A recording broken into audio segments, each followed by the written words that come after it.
In this episode, we're going to talk about why you should only work with 1.6% of financial advisors out there and how you can find the right one for you.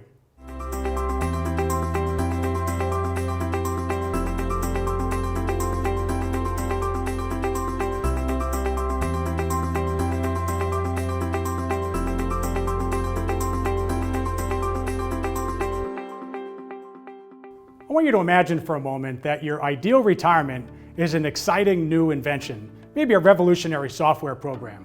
A bunch of well-financed companies are chomping at the bit to take your plans and run with them, so you're anxious to get a patent to protect your work. It's unlikely you'll try this yourself, so you'll probably want to get a lawyer. Would you go to your neighbor who's the real estate attorney?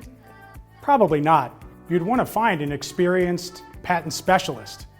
Well, the same is true for your retirement. There are over 300,000 financial advisors in the United States, investment advisors, brokers, and insurance agents who all make their living providing financial advice. To find one most likely to arm you with the confidence to transition over to phase 2 of your financial life, you need to filter that crowd of advisors the same way you would filter the crowd of patent attorneys to protect your exciting invention.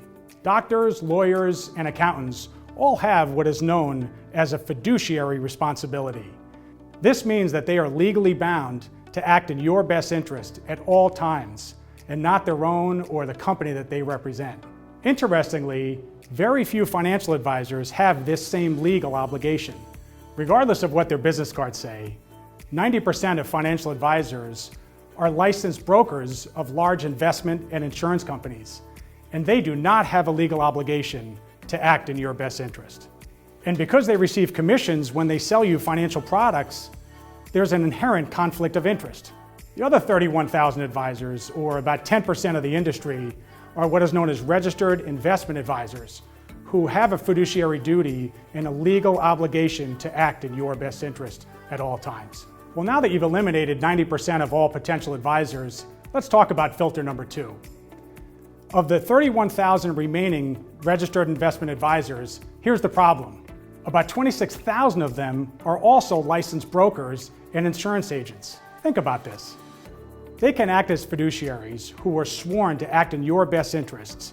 And then in the same meeting, they can take that hat off and put the other hat on and sell you a financial product and earn a commission for doing so. As crazy as this sounds, it's 100% legal in the United States. Given this, only 5,000, or about 1.6% of financial advisors are pure fiduciaries who have sworn to act in your best interests 100% of the time.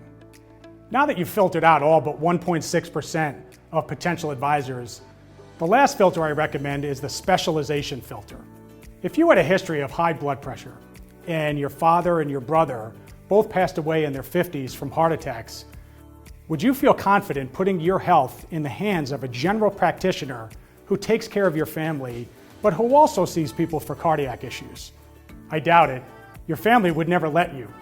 Well, you should exercise the same level of caution when seeking advice about dealing with the complexities of your retirement transition. It's highly unlikely that advice from a generalist financial advisor will provide you with the confidence you need. There's simply too much to know. You'll be better served by working with an advisor whose entire organization is dedicated to helping people who are trying to do exactly what it is that you're trying to do. Using these 3 filters will help you eliminate more than 98% of potential financial advisors for you. For more, we've put together the Consumer Guide, 13 questions you must ask your retirement advisor before you hire them. We'd love to give you a free copy. Just check out the link below. Thank you. We look forward to visiting with you in the next episode.